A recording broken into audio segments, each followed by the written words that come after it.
Welcome to Women Awakening. I'm Cynthia James, and this network is about changing lives one woman at a time.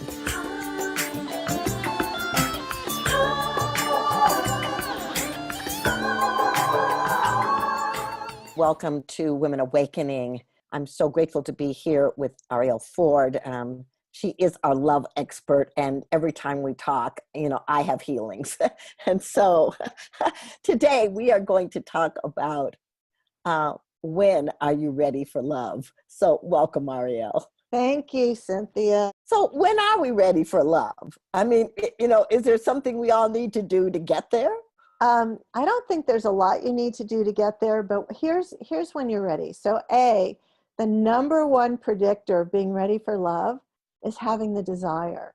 When your soul is calling to bring forth what I call a soulmate life partner, because I believe we have lots of kinds of soulmates in our life, but what we really want is somebody who has the capacity to be our life partner, somebody with whom we have chemistry, connection, compatibility, communication, which can be learned, and most importantly, a shared vision for the future. Okay, so that's the kind of soulmate that we're talking about here. So if your soul is calling for that, if you have the deep desire for that, that's a pretty big signal that you're ready for it. Deepak Chopra always says that the seeds of our desire are proof for the fulfillment of our desire. Mm-hmm. Mm-hmm. Okay, so if you have that desire, that's a good sign. Now, what other factors come into it? The second most important factor is, do you have time? If you're a single mother with 3 kids and aging parents and 2 jobs, you don't have time. There's not enough time in the world because relationships take time, and you have bigger responsibilities. So if you can see that you don't have time, then take the pressure off yourself.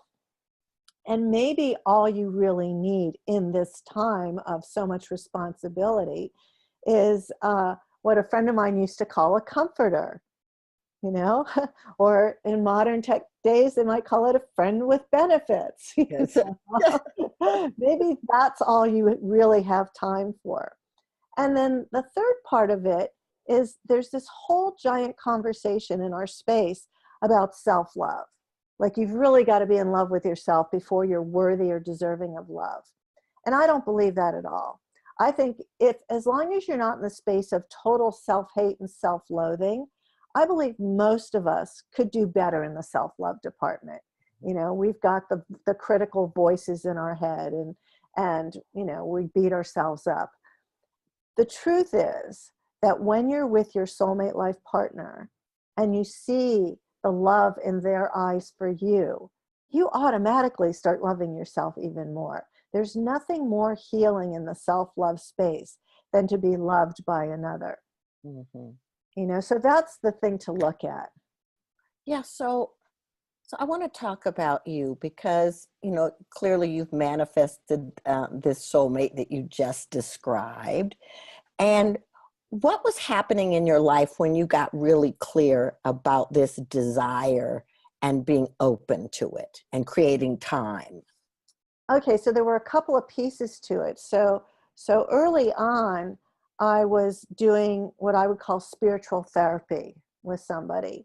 And he introduced me to mirror work, which I'd never heard of course, Louise Hay's brilliant work. And I remember the first time he sat me in front of a mirror and said to me, I want you to look into your own eyes and say, I love you. And I couldn't do it. I just couldn't do it. And I was crying and I was miserable and I can't say it because it's not true. And he was like, well, how do you know it's not true? You've never tried it. But after doing it a couple of times, and I even did it with Louise Hay at her house in Santa Monica at one time, it can be true. It's just that I had this whole thought that I wasn't lovable. And as you know, most of the thoughts that we have, we don't need to believe because they aren't true.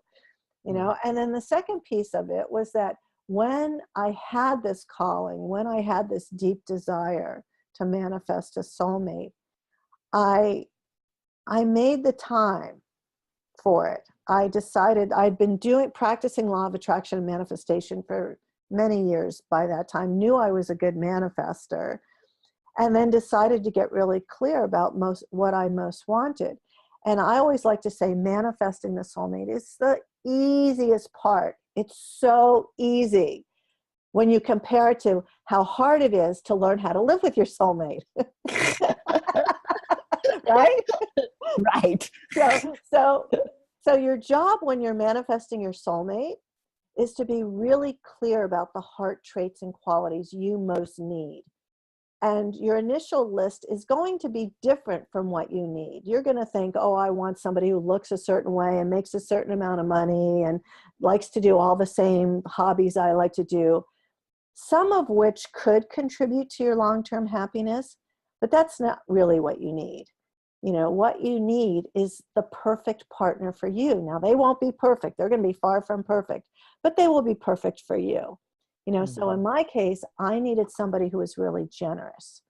Not so much with their money. I was making decent money on my own. Generous with their love, attention, affection, appreciation, all of that. That's what I most needed. And that's what I wasn't getting when I was busy dating all the captains of the universe that I thought I deserved and needed, because I was this super powerhouse and maybe I needed a powerhouse.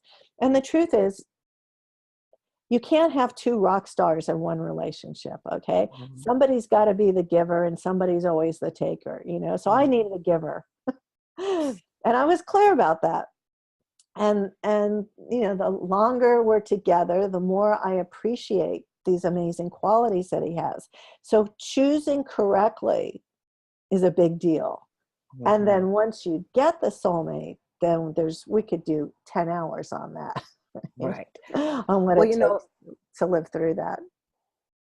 You know, it's really interesting that you say that, because I wasn't as conscious as you, but I was aware that there was a part of me that wanted my partner to recognize me, to get who I was from the beginning. And that was Carl. I mean, he saw me, and in moments, even when we were even first dating and I would have like doubts about something or another, he'd go, oh no, you know, you can do that because look at you and you're doing this and you're doing that. And he would reflect back to me even the places that I wasn't able to see yet. Yes. And so I love that. I mean, I wish I had been as clear as you, but it worked anyhow. It worked anyway. And the truth is, all the soulmate couples I know and I've interviewed, including you and Carl, that is one of the things they love most about their partner, that they're being seen and heard and met at a certain level, and that this person is their biggest cheerleader and their biggest fan and their safe place to land. You know, and so that's why I'm saying you don't have to come into it with this like ridiculous amount of self-love. You know, you need to show up authentically as you, be open and vulnerable, because the truth is, none of us want to be with a perfect person. We would so resent somebody who is perfect all the time. It sounds like a good thing. Well, I could make you perfect if only you would change this, that, and the other thing. But we wouldn't be happy. You know, we're flawed human beings. And, you know, when you're with your soulmate, they love your flaws as much as your good qualities. They accept you for who you are. And I believe as human beings, we know that safety and security is a basic, huge need, but so is acceptance. You know, we want to be loved for who we are on our good days and our bad days, when we look hot and we look like hell. You know, when we're being a total bitch and when we're being sweet and kind, we want somebody who's just going to love all of us. Absolutely. So if you were going to say one thing for women about being ready, what is the one statement that you would tell them? I would say that if you do have this deep desire and you're ready to make it your number one priority, because it takes time and effort. Dating, you know, for most people, it's not going to be instant. You're not going to look in their eyes across a crowded room and go, oh, you, and they're going to go, oh, you, and you live happily ever after. That doesn't happen. Okay, so if you're willing to commit the time and the energy and the money, because there's money involved. You know, you need to have a dating wardrobe, right? Mhm. There's some fees on dating apps. You might want to hire a dating coach. You know, if you make that investment in your business, I know all of your women are Mhm. really ready to make them when it comes to their career, they'll invest tens of thousands of dollars. But Right. they won't spend $49 a month for the premium membership on a great dating app. What's that about? Right? So it's a time and energy investment as well, because a lot of the women who consider themselves spiritual are the biggest problem for me when I'm coaching. Really the biggest problem, because they want everything to happen organically. Mhm. Okay. And it doesn't happen organically. Just like if you're looking for new clients or you're looking to grow your business, you don't sit home on the couch watching reality TV thinking, well, if it's meant to be for my business to be successful, it will just happen. And yet that's how they treat their love life. Right. And I'm saying you've got to make your love life your number one priority and treat it like a business. Mm. Obviously, it's a business with more glamour, heart, and soul and fun. Right. But you know, you have to approach it the same way. You have to have a plan. Right. That's my number one thing. You got to have a plan. If you don't have a plan, it's never going to happen. So, ladies, I hope you're listening here, um, because you have to have the desire, you have to have a plan, and you have to put time and energy into it. I And hope you're taking notes. I'll tell them a good place to start. So Claire Zamet and I have a 75-minute free webinar called the 6 Love Codes, where Mhm. we outline the 6 areas of your life that you really need to get fluent in to manifest the love of your life. It's totally free. And you can just go to soulmatepassion44.com, soulmatepassion44.com, and sign up for it. And that's all there. And just start there. Dedicate 75 minutes to finding out what you don't know that you don't know about getting back in the dating pool and manifesting love. Love it. I hope you wrote that down, ladies. And Arielle, how can people find you online? I'm so easy. Soulmatesecret.com. Soulmatesecret.com is where you find me. And if you go over there, there's a tab called Free Stuff. Go get all the free stuff. Absolutely. Well, I want to thank you.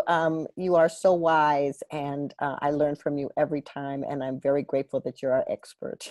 Oh, thank you. It's always fun to be with you. Love you. Love you too. All right, ladies, it's time to wake up. It's time to bring your gifts to the planet. It's time to transform so that you can be a beneficial presence in ways you can't even imagine in this moment. We'll see you next time.